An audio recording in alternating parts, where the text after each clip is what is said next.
대책위원회 회의를 시작하도록 하겠습니다. 민주통합당 제18자 비상대책위원회 개회를 선언합니다. 먼저 문희상 비상대책위원장의 인사 말씀 있겠습니다. 정부 조직법 개정 법률안이 국회에 제출된 지 34일째 되는 날입니다.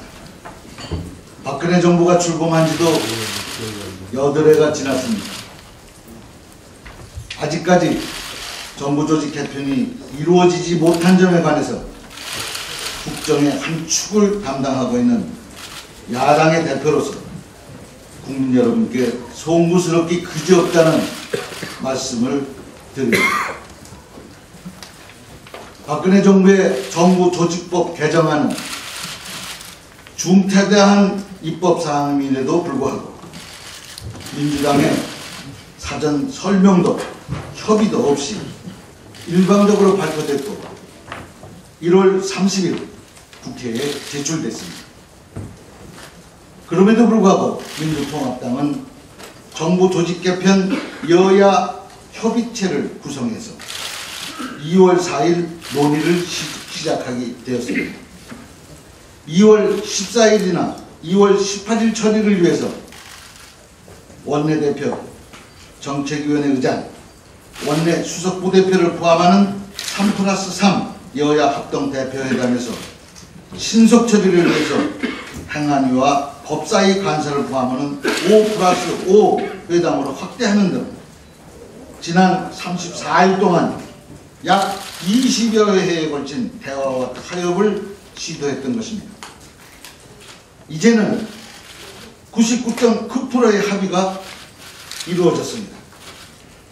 저와 우리 민주통합당 지도부는 그동안 할 말은 많아도 꾹 참고 오직 이 협상이 꼭 성공하기만을 바로 지금 이 순간까지도 바라고 있습니다.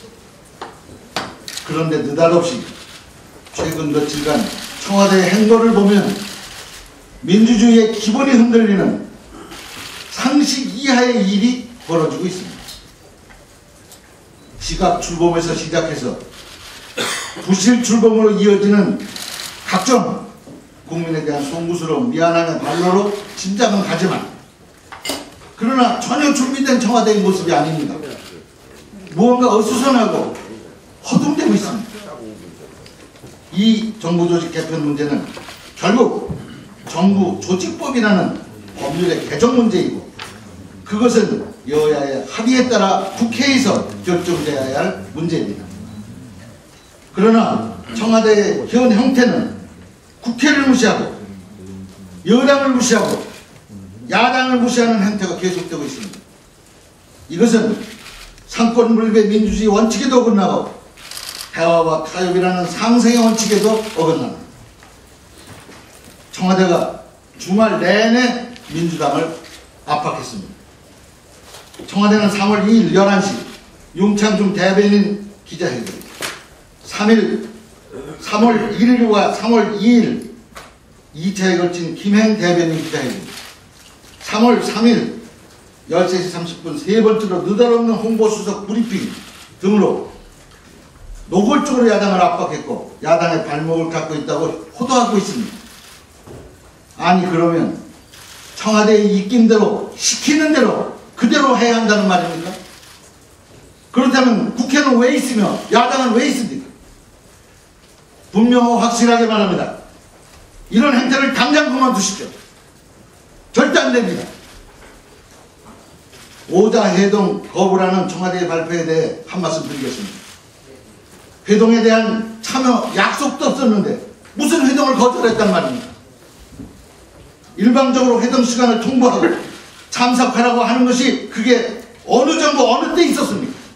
이런 경우가 또 있었습니까? 혹시 옛날식으로 여당이건 야당이건 청와대에서 부르면 달려가는 비서실이나 부속실 회의쯤으로 생각하는 것은 아닙니까? 이런 결례가 어디 있습니까? 대화와 타협은 민주주의의 기본입니다. 안보와 민생 문제에 관련한 제의에 언제든지 응할 준비가 잘 되어 있습니다. 그러나 야당을 국정 파트너로 생각한다면 상대방에 대한 존중과 배려가 필요하다는 것은 상식입니다. 청와대의 일방적인 결례와 수모들은 얼마든지 참을 수 있습니다. 이보다 더 근본적인 문제는 입법부를 신여화하려는 시도입니다. 과거 MB 정부 때도 그랬지만 여야가 오랜 시간 이끌어낸 합의에 대해서 청와대가 원한 곳이라는 이름으로 압력을 가하고 결국 여당은 직권상정하고 야당은 단상정거를 하게 되는 이런 악순환의 구태정치를 또 계속하자는 말입니까? 어제 2시 회동에 일방적으로 초청해놓고 대변인을 통해서 아침부터 계속 원한 고수를 주장하면 도대체 어쩌자는 겁니까? 이번 소동은 마치 이솝우화의 여우와 두루미 이야기 같습니다. 여우가 두루미를 만찬에 초청해놓고 두루미에게 접시에 담긴 수프를 먹으라고 내놓는 격입니다.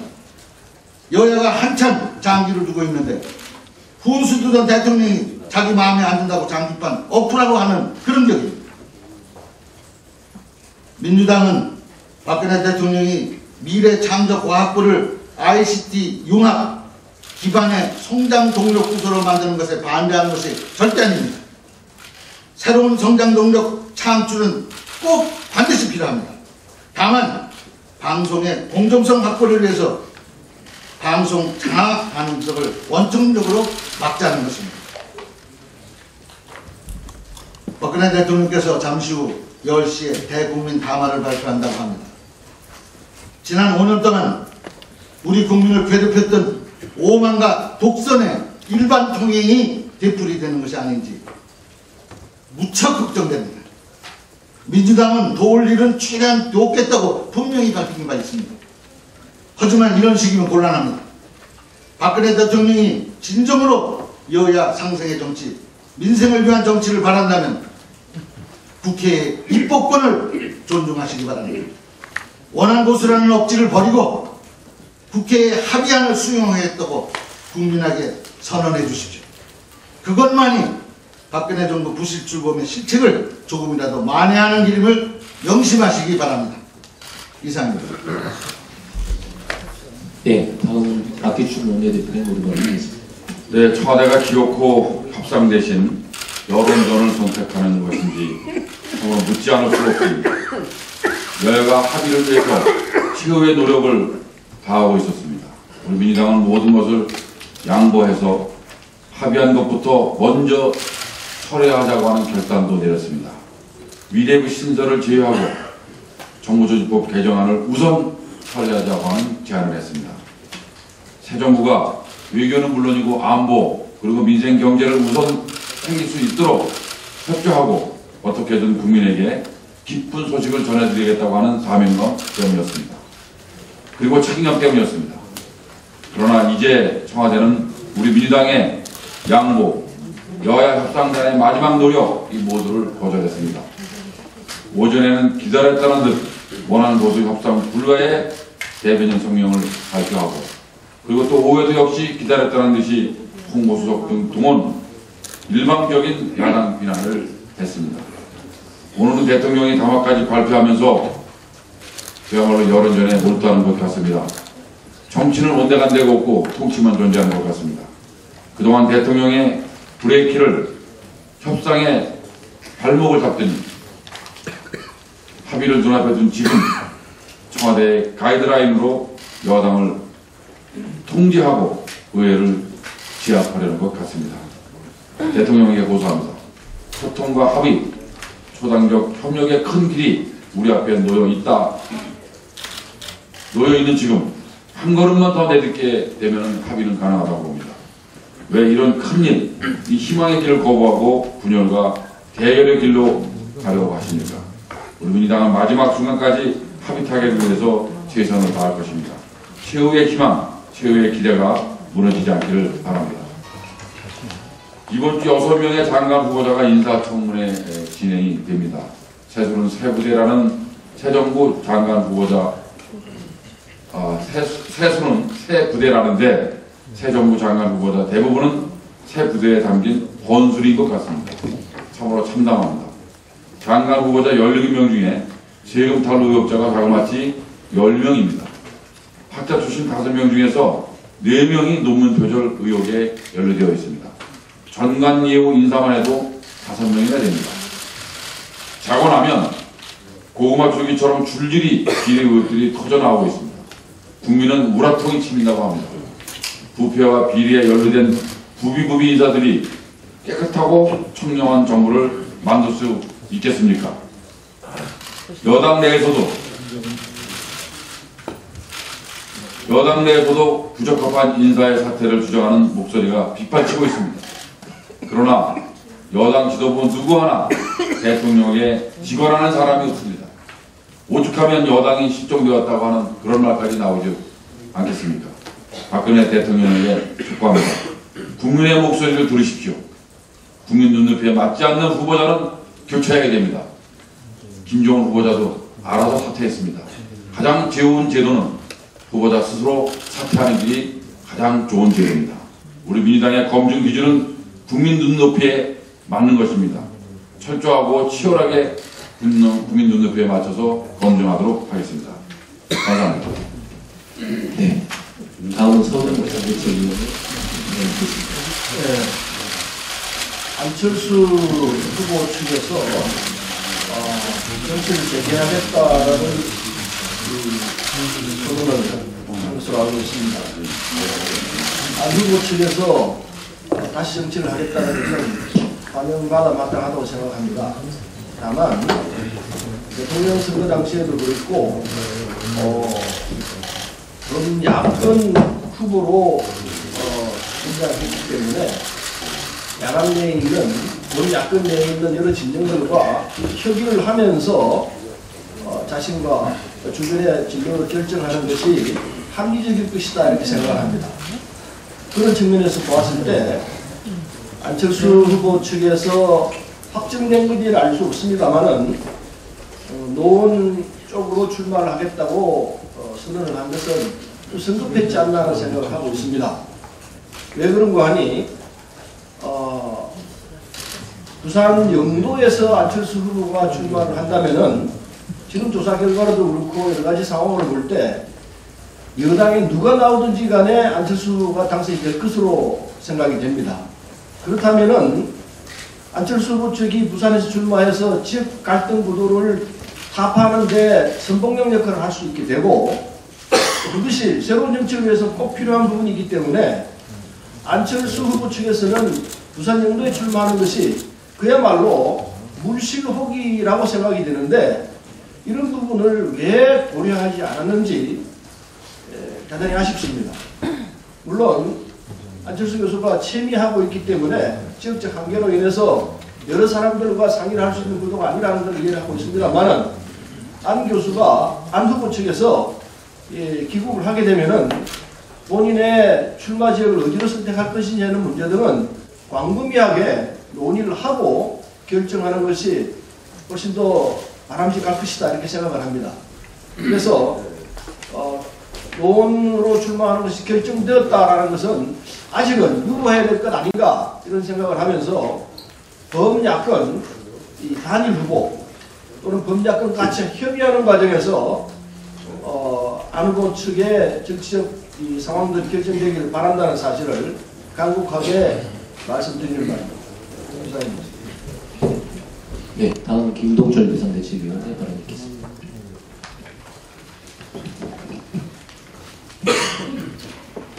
당과 국회를 국정 운영의 중심축으로 삼겠다. 나를 지지하지 않는 48% 국민들까지 다 품고 가겠다. 이게 누구의 말입니까? 바로 박근혜 대통령 자신의 말씀입니다. 그런데 박근혜 대통령이 여야가 대화가 교착이 될 때 그 교착 상태를 풀어가는 국정의 조정자 역할을 하는 것이 아니라 오히려 여야 대화의 발목을 잡고 오히려 국정을 혼란에 빠뜨리는 당사자가 돼가고 있습니다. 대단히 유감스럽습니다. 우리 민주당은 정보, 통신, 기술을 통해서 융합을 통해서 신성장 동력으로 삼겠다고 하는 박근혜 대통령의 철학을 반대한 것이 아닙니다. 야당이 반대하는 것, 우려하는 것 딱 하나입니다. 과연 방송의 공공성과 독립성을 훼손되는 것이 아닌지, 그것을 어떻게 보장하겠다는 것인지, 오직 그것 하나입니다. 그렇다면 이 시점에서 대통령이 국민들께, 야당에게, 국회에게 하신 말씀은 야당의 우려를 불식시키는 것입니다. 방송 장악 의지가 없다. 방송의 공공성과 독립성은 확실히 보장된다. 라고 하는 그런 말씀들을 우리 야당과 국민은 듣고 싶어 합니다. 왜 거기에 대해서는 한마디 언급도 없습니까? 100번 1000번을 양보해서 우리 민주당은 원안을 찬성할 수도 있을지도 모릅니다. 그러나 그 전제는 방송 장악 의지가 없고 방송의 공공성과 독립성을 확실히 보장하겠다고 하는 박근혜 대통령의 대국민 약속입니다. 그리고 그 제도적 장치를 어떻게 만들 것인지를 국민은 듣고 싶어 합니다. 잠시 후 대통령의 대국민 담화가 있다고 합니다. 이 대국민 담화는 대통령이 하고 싶은 얘기를만 해서는 안 됩니다. 국민들이 듣고 싶어하는 이야기를 하십시오. 무기종교상 로비스트 장관 후보자는 어떻게 하실 생각입니까? 고액의 정관예우를 받는 장관 후보자들은 어떻게 처리하실 생각입니까? 당사자들의 사퇴를 촉구하시거나 아니면 지명을 철회하고자 하는 그런 대통령의 언급이 있기를 간곡히 고소합니다. 이상입니다. 네, 다음은 문병호 비상대책위원장님 발언하겠습니다. 예, 문병호 의원입니다. 인수위 때부터 불통, 깜깜이 인수위 비판을 받았습니다. 그런데 박정희, 죄송합니다. 이거 박정희 말이 이걸 나서 박근혜 대통령이 취임하고 나서 좀 달라지지 않을까 기대를 했는데 오히려 그런 불통, 깜깜이, 일방통행식 국정 운영이 도를 더해가는 것 같습니다. 저는 이 현상에 대해서 한마디로 21세기판 유신 독재라고 규정하고 싶습니다. 현대 정치의 가장 중요한 부분은 소통입니다. 국민 참여 시대입니다. 그럼에도 불구하고 현재 박근혜 대통령과 그 주변은 불통, 독주, 일방주의로만 질주하고 있는 것 같습니다. 오직 했으면 여당 의원들조차도 박근혜 대통령께서 국회의원을 15년간 하셨음에도 불구하고 왜 이렇게 국회를 무시한지 모르겠다라는 자조 섞인 얘기가 나오고 있습니다. 더 이상 국회를 무시하거나 야당을 무시하지 마십시오. 역대 정권을 봤을 때 국회를 무시하고 야당을 무시한 정권은 반드시 실패하고 불행한 결말을 봤다는 그런 말씀을 드리고, 이제부터라도 지금까지의 일방통행식 국정운영, 불통과 깜깜이식의 운영을 접고 소통 그리고 참여, 국민들의 의견과 야당을 존중하는 그런 국정운영으로 다시 자세를 바꾸기를 촉구하는 바입니다. 박근혜 대통령께서 방송 장악 의지가 없으시다면 야당안을 즉각 수용하십시오. 정부조직부 협상이 대단히 어렵습니다. 박 대통령의 일방주의와 방송 장악 의지 때문이라고 생각합니다. 방송 공공성에 대한 야당의 합리적인 요구와 대안이 무시되고 있습니다. 대통령과 여당은 양보한 것도 없으면서 양보했다고만 합니다. 무조건 도와달라고만 언론 플레이만 하고 있습니다. 대통령과 여당의 옹졸함과 일방주의에 실망을 금하지 않을 수 없습니다. 지금 쟁점이 되고 있는 유료방송 인허가권과 방송 광고권도 전체 방송통신기술의 1%도 안 됩니다. 매우 미미한 것입니다. 미국도 방송의 공공성을 위해서 이들 업무는 방송통신위원회에 두고 있습니다. 그럼에도 박 대통령과 새누리당은 기어코 이들 업무를 미래창조부로 가져가려고 합니다. 방송 장악 의지가 없다면 설명할 수 없는 행동들입니다. 민주당은 이미 많은 것을 양보했습니다. 미래창조부 신설을 제외한 나머지 정부조직법 개정안을 분리 처리하자는 제안도 했습니다. 이렇게 하면 박근혜 정부가 일하는데 아무런 지장이 없습니다. 그렇지만 이렇게까지 합리적으로 양보를 하는데도 불구하고 대통령과 여당은 요지부동입니다. 원하는 보수만 외치고 있습니다. 일방적으로 처리 시한 5일을 못 받고 대국민 담화로 압박만 하고 있습니다. 이런 야당 항복을 하겠다는 메시지입니다. 방송 장악을 위해서는 어떤 무리수도 쓰겠다는 의지의 표현입니다. 그렇다면 민주당도 결사항전할 수밖에 없습니다. 민주당은 방송의 공공성과 중립성을 확보하기 위한 최소한의 제도를 요구하고 있습니다. 민주당에게 이것마저 양보하라는 것은 민주당의 정체성과 야당의 역할을 포기하라는 것과 같습니다. 방송 공공성과 중립성은 결코 흥정 대상이 될 수 없습니다. 만일 박 대통령과 여당이 기어코 방송을 장악하려고 한다면 민주당은 결코 좌시하지 않을 것입니다. 민주당은 언론 자유와 국민의 알 권리를 위해 결사항전할 것입니다. 방송 장악 의지가 없다면 박 대통령과 여당은 민주당의 대안을 수용하십시오. 향후 전국의 책임은 박 대통령과 여당에 있음을 분명하게 밝혀둡니다. 이상입니다. 네, 다음은 박광훈 비상대책위원회 드리겠습니다. 네, 상황이 심각한 만큼 정부주의 개편에서 간단히 한 말씀만 드리겠습니다. 그 병자호란 당시에 인조가 삼전도에 나와서 청나라 황제에게 항복을 한 것을 309호도라고 합니다. 지금 청와대 태도는 우리 민주당에게 무조건 백기토항하고 청와대 들어와서 이 309호도 하면서 조공을 바치라는 것과 무엇이 다릅니까?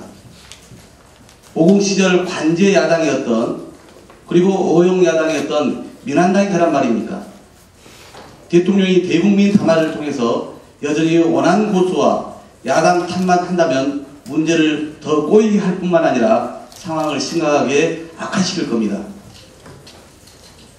오히려 인사 실패에 대한 대국민 사과를 하셔야 할 때입니다. 이동욱을 실제 추천했었고 그리고 김영준 국무총리 후보자 이제는 김종은 미래부 후보자 그리고 앞으로 김병관 등등 더 생겨날지 모릅니다. 이러한 인사 실패로 인해서 준비되지 않은 정부임을 국민 앞에 벌써 선보이고 있지 않습니까? 정부 출범의 차질을 빚고 국정의 혼란을 초래한 장본인은 박근혜 대통령 본인이십니다. 어떻게 하면 야당을 궁지로 몰아넣고 항복하게 할 것인지 궁리할 시간에 소통에 더욱 정진하시기 바랍니다. 통큰 결단을 재차 촉구드립니다. 외교안보라인 인선 관련해서 한 말씀만 드리겠습니다. 지난 주말에 남재준 전 육군 참모총장을 국가정보원장 후보자로 지명했습니다. 이로써 세 가지가 깨졌습니다. 12년 만에 문민국정원장 임명 관행이 깨졌고 육사 독식으로 인사 균형이 깨졌습니다. 거기에다가 외교와 안보의 균형이 깨졌습니다. 이번 인사로 외교안보라인 인사의 핵심은 모두 육사 출신이 장악하게 됐습니다. 안보실장, 국방장관, 그렇죠. 벌써부터 신군부 시대니 육사 전성시대니라며 특정 공맥의 특세를 우려하는 목소리들이 많습니다. 특히 우려스러운 것은 이 외교안보라인이 군 출신 일세로 차리면서 대북 정책이 강경일변으로 흘릴 가능성이 높다는 겁니다. 안보는 백반천문 강조도 모자라지만 안보를 강조한다고 11명 축구선수 전체를 공격수로만 뽑을 수는 없습니다. 정상적인 축구가 그러면 가능하겠습니까? 그러다 보니까 전문가들이 벌써부터 이 박근혜 대통령의 한반도 신뢰 프로세스가 개정 휴업으로 갈 것이라고 우려하고 있습니다. 박근혜 대통령은 기념사 3.1절 기념사에서 밝힌 바와 같이 이 남북 간 화해와 평화를 위한 노력을 조속히 구체화해야 됩니다. 이 유엔 제재안 별개로 적극적인 투트랙 전략을 유연하게 구사해서 인도적 지원뿐만 아니라 5.24 조치 해제 그리고 금강산 한강 재개 문제에 대해서 전향적으로 접근해 주실 것을 부탁드립니다. 이상입니다. 네, 다음은 배재정 비상대책위원회 드리겠습니다. 네, 첫 단추부터 잘못 꿰어지고 있는 박근혜 정부의 정부 조직 개편과 그리고 인선에 대해서 한 말씀 드리지 않을 수가 없습니다. 미래창조과학부를 왜 만들려고 하셨던 것일까요? 네, 지금 방송을 장악하려는 의도가 아니냐는 국민적인 의구심을 받고 있는 가운데 미래창조과학부의 원안 보수를 계속해서 얘기하고 있습니다. 그 와중에 미래창조과학부 장관 후보자인 김종원 씨가 사퇴하는 지경에까지 이르렀습니다. 박근혜 정부가 얼마나 준비되지 못한 정부인가 지적하지 않을 수 없습니다. 다른 문제 한 가지 말씀드리겠습니다. 새 정부 장관 후보 청문회를 통해서 드러난 고위공직자들의 전관예우 실태, 많은 국민들의 마음에 깊은 상처를 안겼습니다. 이분들은 고위공직에서 물러난 후 기업, 로펌, 대학 등에 취업해 받은 급여를 보면 연봉이 아니라 월급이 수천만 원에서 수억 원에 이르고 있습니다.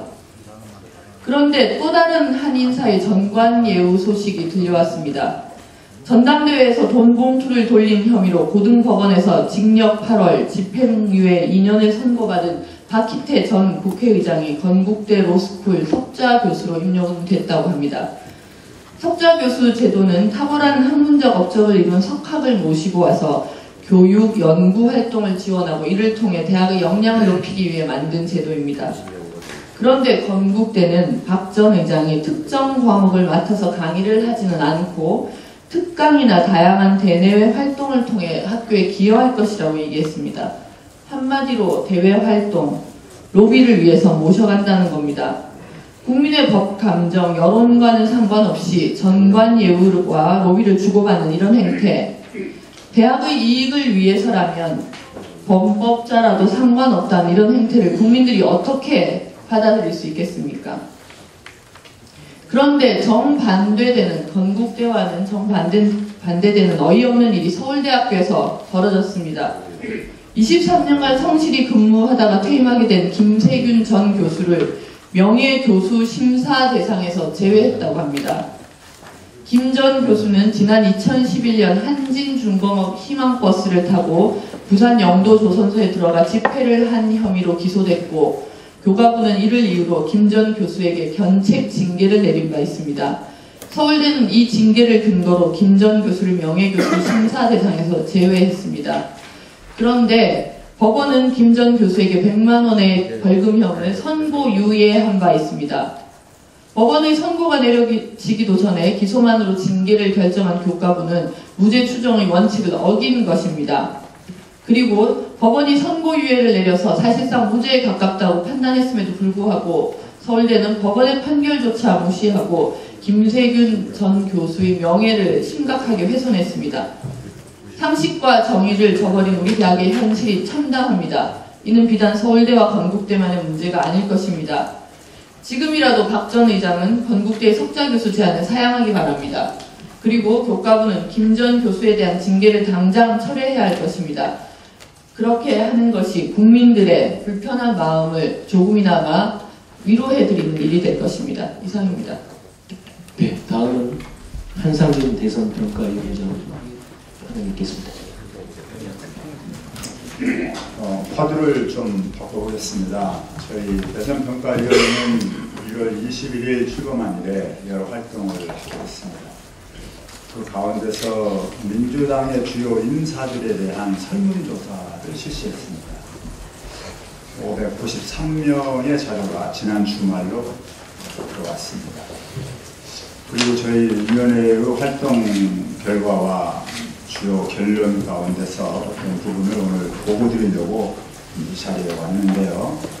특히 민주당 주요 인사들의 설문조사에서 민주당의 현 주소와 미래에 대해서 민주당을 이끌고 있는 주요 인사들의 생각이 어떤 것인지를 말씀드리고자 이 자리에 왔습니다. 처음 말씀드릴 점은 일부 이런 의견이 있습니다. 유권자의 연령 구조가 바뀌고 정치 지형이 변화되고 있는 쉽지 않는 상황에서 민주당이 또는 문재인 후보가 나름대로 최선을 다했다. 그리고 1470만 표는 상당한 성과다. 이런 이야기들이 있습니다. 경우에 따라서는 대선 평가가 필요하지 않지 않느냐라고 하는 뉘앙스도 생길 수 있는 그런 의견이라고 생각합니다.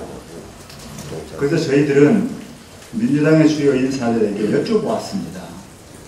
이번 대선이 민주당이 잘하면 이길 수 있는 선거였는데 진 것인지, 아니면 민주당이 어려운 환경 속에서 최선을 다했으나 진 것인지, 이렇게 질문을 했을 때 절대 다수는 민주당이 잘못을 하셨다라고 하는 응답이었고, 최선을 다했으나 졌다, 어려운 환경에서 최선을 다해서 졌다라고 하는 것은 소수에 그쳤습니다.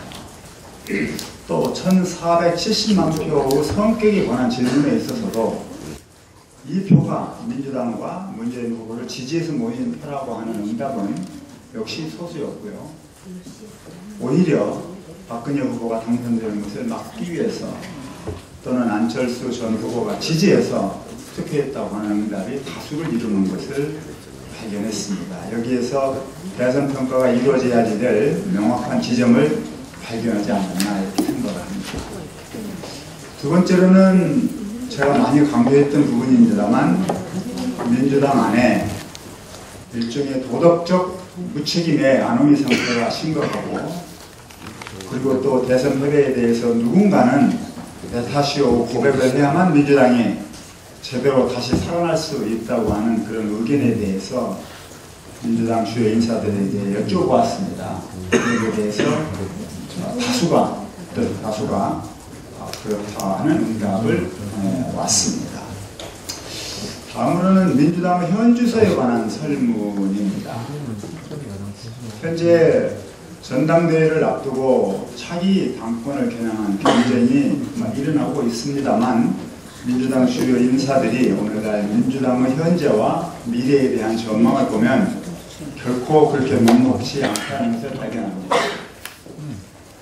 대단히 비관적인 전망을 하고 있는 것을 발견합니다. 새로운 리더십이 창출되기도 매우 어렵다.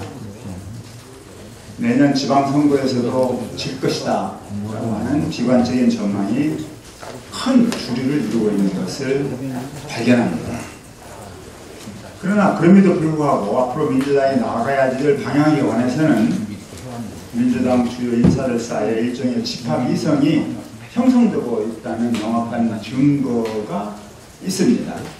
특히 민주당은 앞으로 민생 밀착형 새로운 정당으로 발전해 가야지 된다라고 하는 의견에 대해서는 그야말로 압도적인 다수가 지지를 보이고 있습니다. 중도 개혁 노선으로 나가야 된다, 절대적인 다수가 지지하고 있습니다.